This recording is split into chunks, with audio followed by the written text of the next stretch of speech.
tudo bem? Estamos começando aqui um programa Pontuando Especial e de um assunto muito interessante, que é uma reportagem que eu li na matéria da revista Pesquisa FAPESP e que eu a passei integralmente para o meu portal, o vaiali.com. Então vamos à leitura da reportagem para a coisa ficar um pouco mais rápida e a gente não perder tempo. Chama-se Para Não Faltar Arroz e Feijão. Ciência propõe um olhar abrangente para sanar a fome do Brasil. Olha bem, para além da pobreza, estudos passam a analisar gargalos no caminho que o alimento faz do cultivo até a mesa do consumidor. É uma reportagem de Cristina Queiroz, da edição 328, em junho de 2023, né? Nós estamos terminando o mês de junho, matéria publicada na revista Pesquisa FAPESP. Muito bem. Ela tem lá uma concessão de que possa ser publicada desde que sejam mencionados autores e outros, e a própria publicação, né, da Pesquisa FAPESP, a revista, e outros autores, coautores, e também fotos, essas coisas, que tudo isso foi transcrito com os nomes direitinho. Então, olha bem, terceiro produtor de alimentos no mundo, segundo a Organização das Nações Unidas para a Alimentação e Agricultura, que é a FAO, o Brasil provê comida para cerca de 800 milhões de pessoas, conforme a Empresa Brasileira de Pesquisa Agropecuária, que é chamada de Embrapa. Tamanha fartura não impede que 125,2 milhões de pessoas, ou seja, mais da metade da população do país, enfrente algum nível de insegurança alimentar. A definição inclui não apenas ingerir comida em quantidade insuficiente, mas também comida de baixa qualidade, de acordo com os dados da Rede Brasileira de Pesquisa em Soberania e Segurança Alimentar, que é a rede PENSAM. Como resolver esse paradoxo, né? Você ser um grande produtor, o segundo produtor de alimento do mundo, e existir problema de quantidade insuficiente, de insegurança alimentar, mas não apenas por quantidade insuficiente. Bom, pesquisas de diferentes campos de conhecimento propõem que a chave está em abordar o problema da fome analisando gargalos em sistemas alimentares, que abarcam a trajetória do cultivo até a mesa do consumidor, além de passar a considerar os impactos da crise climática nesse cenário.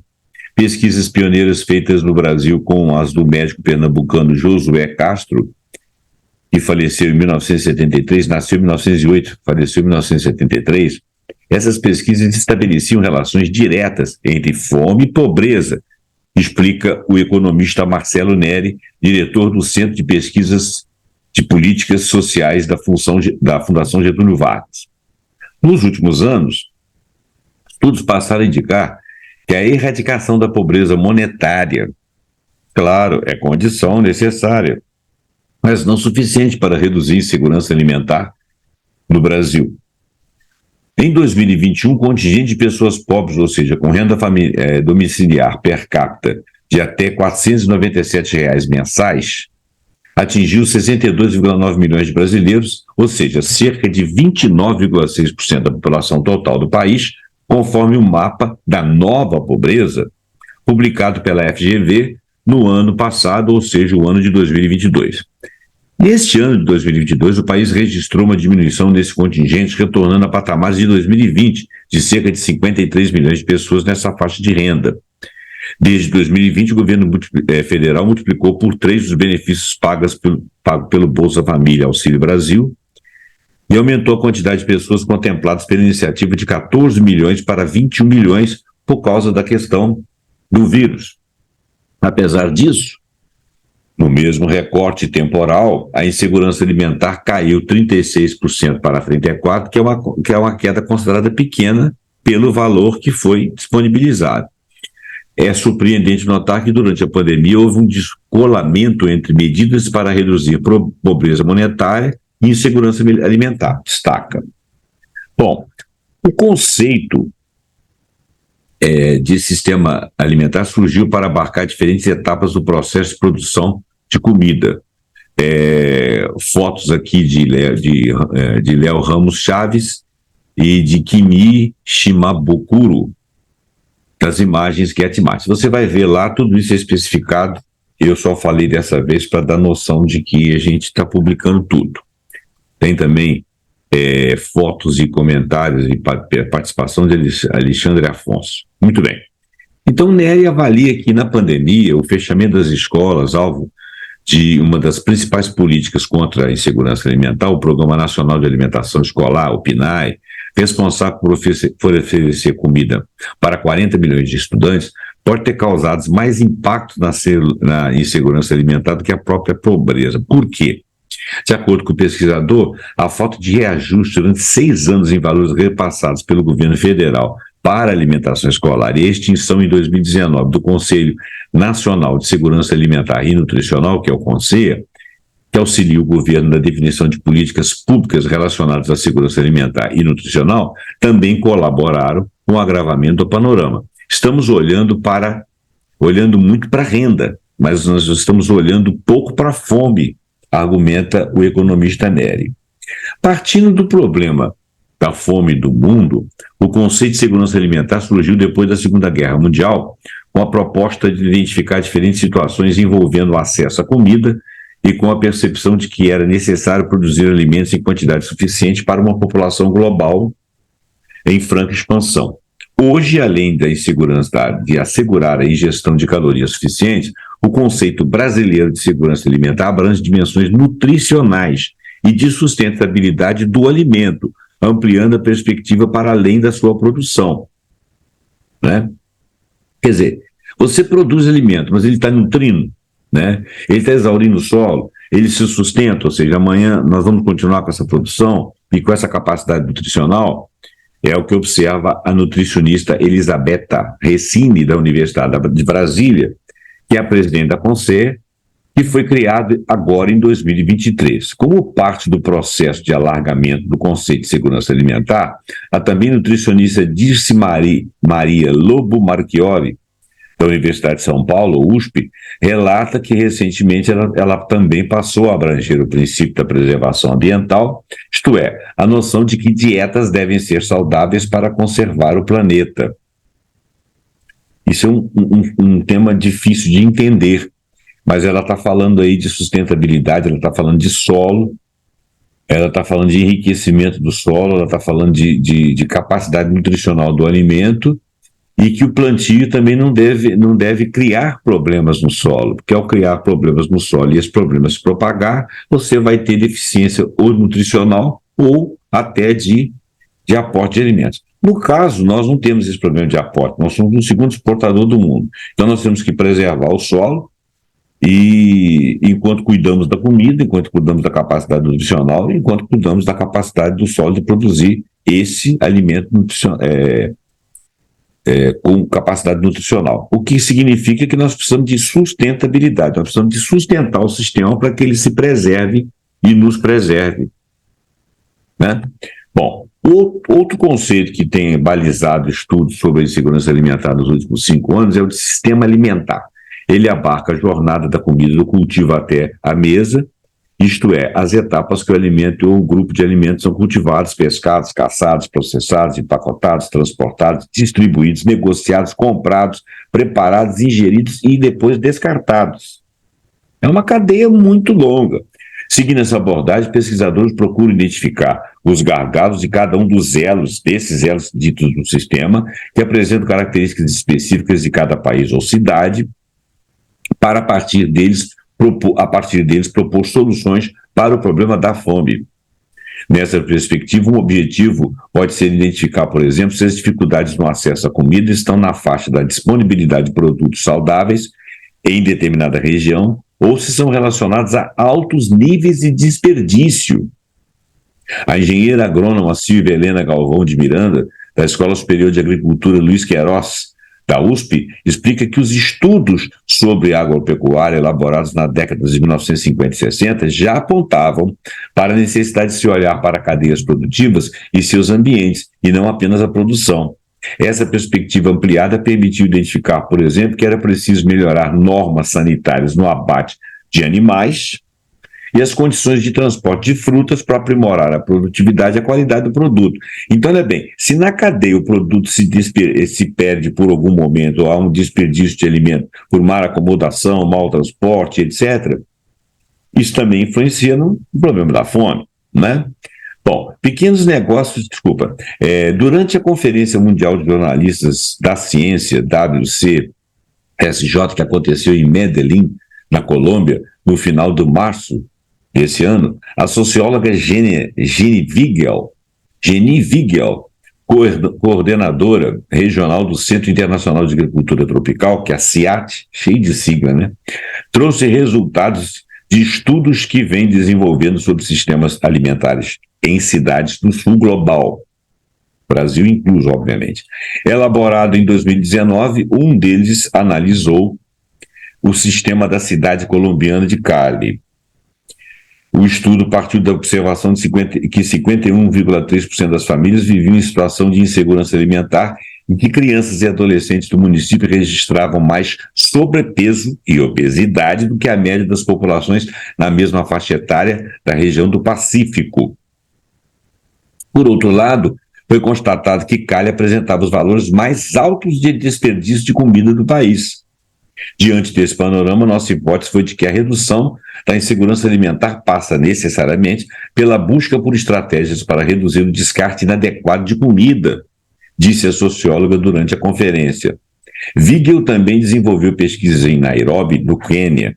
Com cerca de 4,55 milhões de pessoas, 60% da população da cidade vive em favelas e 65% dos negócios que comercializam comida são mercados ao ar livre. No estudo foi constatado que 9% da população tinha deficiência de vitamina A, 21% tinha deficiência de ferro e 83% deficiência de zinco. Observamos que 70% das frutas ingeridas pela população de baixa renda nas cidades eram bananas, o que sugere que a melhoria em seu quadro nutricional deve considerar o aumento na variedade de frutas disponíveis em feiras livres, além da criação de políticas para permitir que o valor desses outros alimentos seja acessível à população de baixa renda, propôs Vigel. O problema é intrincado, a análise é extensa, né? Vamos continuar. Mas o que caracteriza os sistemas alimentares de um país continental, como, por exemplo, o Brasil, quais são os seus gargalos? Vamos conhecer, então, essas especificidades, o que é justamente um dos objetivos centrais do Instituto Nacional de Ciência e Tecnologia, o INCT, Combate à Fome, criado no final do ano passado com o financiamento do Conselho Nacional de Desenvolvimento Científico e Tecnológico, CNPq. Sob coordenação de Marchiori da USP, o centro terá o conceito de sistema alimentar com base para articular distintos campos do saber. Em linhas gerais, ela explica que o sistema agroindustrial, que produz matérias-primas voltadas ao mercado externo, predomina na agricultura do país. Dados de 2022 da FAO indicam que, nos últimos anos, o país esteve com o quarto produtor mundial de grãos e o segundo maior exportador destes grãos. Assim, ela considera que o país enfrenta desafios envolvendo a produção de alimentos saudáveis e variados, como frutas, legumes e verduras, para atender o mercado interno. Precisamos, porém, sistematizar e aprofundar o conhecimento sobre os nossos gargalos. O Brasil dispõe de múltiplos sistemas alimentares que tornam o combate à fome um desafio ainda mais complexo. O Brasil é multirregional, né? E extenso. O sistema alimentar dos Yanomami, por exemplo, baseia-se no cultivo de roças, caça, coleta de frutos e insetos, sendo distinto da situação das populações urbanas que costumam adquirir comida em mercados e feiras livres. Tem um insert aqui que está dizendo que cerca de 30% da comida é descartada no país, percentual considerado alto em relação à média de outros países. Dados compilados aí por Eduardo César, Léo Ramos, para a revista. Bom, continuando. O NCT nasceu a partir do grupo de trabalho de políticas públicas de combate à insegurança alimentar e fome, então criado pelo reitor da USP, o engenheiro civil Vahan Agopian. Desculpa se eu falei o nome dele errado. Atual secretário de Ciência da Tecnologia e Inovação do Estado de São Paulo. O GT unificou a experiência de mais de uma dezena de grupos de pesquisa na universidade que trabalhava com alimentação e segurança alimentar, economia e políticas públicas, diz Agopian. Como resultado, o grupo, que foi coordenado por Miranda, da Exalc, elaborou um documento com 39 propostas para orientar a formulação de políticas públicas, entre elas a criação de programas de renda mínima e educação alimentar e também nutricional, a construção de plataformas online para articular iniciativas da sociedade civil voltadas à mitigação da insegurança alimentar, o fortalecimento das políticas, da política federal de estoque de alimentos básicos, entre outras ações, muitas outras. Uma das surpresas trazidas pelo relatório é que grande parte das recomendações não demanda altos investimentos para se materializar, comentou o reitor. Algumas dessas diretrizes são desenvolver medidas integradas entre as instituições públicas do Estado de São Paulo, como universidades e escolas do Centro Paulo Souza, para buscar respostas às demandas da sociedade relacionadas com a fome e criar mecanismos para formalizar o trabalho de agricultores familiares e favorecer sua inserção no sistema de comercialização e distribuição dos alimentos. Depois você vai ler com calma e decodificar algumas dessas falas. O secretário defende que as universidades e pesquisadores se empenhem em traduzir informações científicas em propostas para políticas públicas, sintetizar achados de pesquisa em recomendações para o gestor público é um processo complexo. Sem esse trabalho, legisladores podem ter dificuldade para compreender resultados e incorporá-los na sua legislação, alerta. Olha bem, população mundial, 150 milhões de pessoas deixaram de ter o que comer com o evento da pandemia. Em 2019, eram 670 milhões. Em 2022, passaram a 820 milhões. Quer dizer, você pode dizer que ela já acabou, ou que está no final, ou persiste em poucos lugares, mas ela manteve fome, né? Bom, além do conceito de sistemas alimentares, outro fator que tem balizado os estudos recentemente sobre a fome é a crise climática. Marchiori recomenda, em Geografia da Fome, de 1946, Josué de Castro reflete sobre as relações entre a fome e a ecologia, mas as mudanças climáticas globais trouxeram elementos novos e desafiadores para o cenário acadêmico. Por quê? Porque ela se baseou na Geografia da Fome de Josué de Castro, o professor, mas ele estava se referindo a um período histórico em que nós não tínhamos um desafio climático. Tínhamos, mas não tínhamos como temos agora. Marcos para essas novas abordagens de investigação foram 2 dossiês publicados pela revista The Lancet em 2019 que sistematizaram o argumento de que a ciência precisa buscar respostas articuladas para 3 grandes desafios que até então, recentemente, eram tratados de forma isolada: a subnutrição, a obesidade e a crise climática. Interessante notar que sociedades, inclusive ricas, têm obesidade com subnutrição, pessoas mal nutridas. Você adquire gordura demais sem os nutrientes necessários para tocar o seu corpo, né? A maioria de nós, eu acho que sabe disso. A questão da obesidade, ela aumentou muito. Mas vamos lá. Os relatórios mostram que a má nutrição em todas as suas formas, incluindo obesidade e desnutrição, causam 19% das mortes prematuras no mundo. Cunhado pelo antropólogo e médico norte-americano Merrill Singer, na década de 1990, sindemia foi originalmente um termo usado para explicar uma situação em que 2 ou mais doenças interagem de tal forma que causam danos maiores do que a soma das doenças. Então, sindemia seria a sinergia entre as endemias. Nos últimos anos, ele ganhou novos significados e começou a ser usado por pesquisadores para dar conta da complexidade do problema da fome no mundo. Assim, a subnutrição e a obesidade, a crise climática passaram a ser consideradas sindemias. Quer dizer, essas 3 coisas ao mesmo tempo são endemias em particular associadas. Esses sistemas são hoje os principais impulsionadores de saúde precária e degradação ambiental, as 2 coisas. Por isso, e a degradação ambiental, ela leva a novas condições de saúde precária. Por isso são necessários esforços globais para transformar coletivamente as dietas e a produção dos alimentos, sustentam os autores desses relatórios.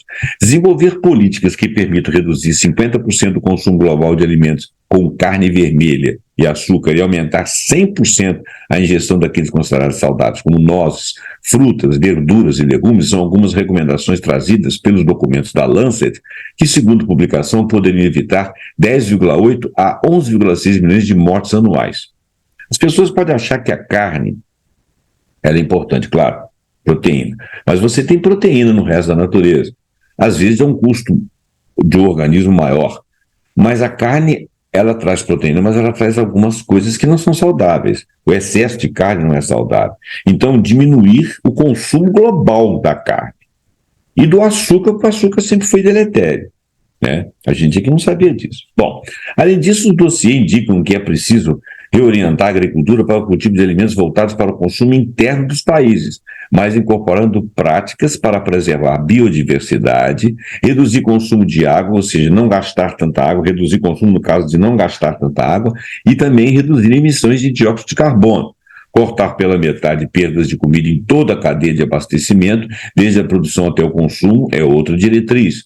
Como pesquisa financiada pela FAPESP, dessa revista, que produziu essa revista, para elaborar estratégias para reduzir o desperdício, Andréa Rossi Scalco, da Universidade Estadual Paulista, Unesp, do campus Tupã, explica que no Brasil se estima que 30% do alimento produzido é jogado fora, valor considerado muito alto no mundo.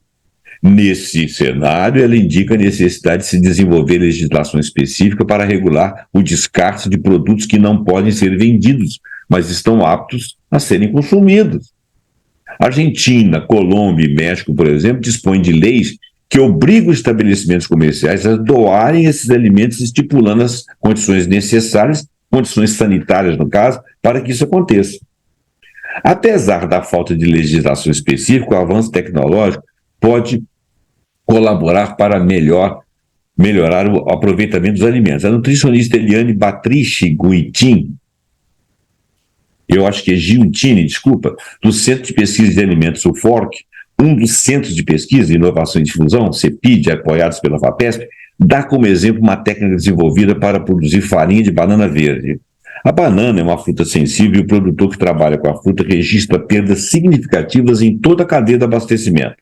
A possibilidade de vender o produto ainda verde para a elaboração da farinha é uma forma de mitigar esse desperdício, porque verde ele estraga mais devagar.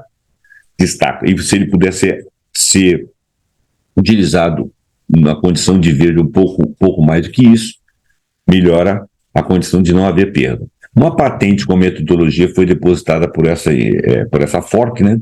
O segredo é manter o amido da fruta resistente durante a produção da farinha, evitando perdas nutricionais causadas por seu processamento inadequado. Bom, aqui tem uma figura que está dizendo o seguinte: potencial agricultura. Verde indica a presença de pastagem em tons rosa, mostram regiões de pasto que já foram convertidas para outros usos. Vai lá no vaiali.com que você vai ver essa reportagem, né? A reportagem lá do arroz e feijão. Outros aliados na busca para soluções para mitigar o problema da fome são recursos da inteligência artificial. Também, mediante o uso de inteligência artificial, imagens de satélite, pastagens de gado espalhadas pelo território brasileiro, têm sido analisadas em projetos desenvolvidos desde 2008 por um grupo de pesquisadores do MAP Biomas, rede colaborativa formada por organizações não governamentais, ou seja, as ONGs, né, universidades e startups de tecnologia. Doutor em sensoriamento remoto, Laerte Guimarães Ferreira, da Universidade Federal de Goiás, UFG, e atual diretor do Programas e Bolsas de Coordenação de Aperfeiçoamento do Pessoal de Nível Superior da CAPES, afirma que a área de pastagem, que ocupa hoje cerca de 20% do território nacional, pode contribuir para que o país dobre a produção de alimentos sem aumentar o desmatamento. Não é preciso de desmatar para plantar. Para tanto, segundo Ferreira, é preciso investimentos na recuperação de pastagens degradadas, na intensificação da pecuária, o que pode liberar áreas de pasto para outros usos. E integrantes do NCT, Combate à Fome, o engenheiro Antônio Mauro Saraiva da USP elabora pesquisas para compreender o que a inteligência artificial pode colaborar com o desenvolvimento do pequeno agricultor que comercializa produtos voltados ao consumo local. Considerando a complexidade dos sistemas alimentares, Saraiva sustenta que a inteligência artificial é fundamental nas pesquisas e elaboração de políticas públicas, na medida em que os dados sobre alimentação estão espalhados por diferentes bases, como Embrapa, Instituto Agronômico IAC, Instituto Brasileiro de Geografia e Estatística IBGE, secretarias estaduais e municipais, dentre outras. Ainda sobre as recomendações da Lancet, da revista, pesquisadores sugerem que ações de combate à insegurança alimentar devam impactar 2 ou 3 elos desse sistema alimentar mencionado acima. Simultaneamente, não mitigamos o problema da fome mexendo apenas no peão, e a inteligência artificial é fundamental para articular todas essas dimensões. Conclui o engenheiro, que faz parte do Centro de Inteligência Artificial financiado pela FAPESP por meio do convênio com a IBM. No final tem aqui em letras azuis, eu coloquei em letras azuis para chamar a atenção, que diz o seguinte: Brasil ocupa o 5º lugar em ranking de pesquisas. Levantamento da editora Elsevier para analisar a produção científica mundial relacionada com os Objetivos do Desenvolvimento Sustentável, ODS, da Organização das Nações Unidas, ONU, identificou que o Brasil foi o 5º país do mundo com mais estudos realizados sobre a fome e agricultura sustentável em 2019 e 2022. Olha que coisa legal. A gente está correndo atrás. Com 10 mil artigos publicados no período, a produção científica nacional ficou 110% acima da média mundial. Caraca, nós dobramos e mais um tanto.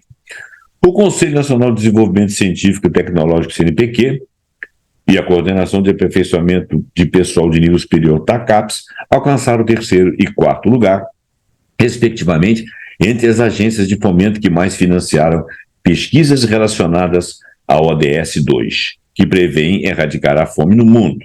É uma das ODS. Os dados do estudo são provenientes da plataforma SCIVAL, que abriga resultados de pesquisas de mais de 20 mil instituições de 230 países. Gente, para não ficar muito longo, eu vou terminar o vídeo aqui agora. Vá no vaiali.com, eu vou deixar na descrição do vídeo o link para essa reportagem.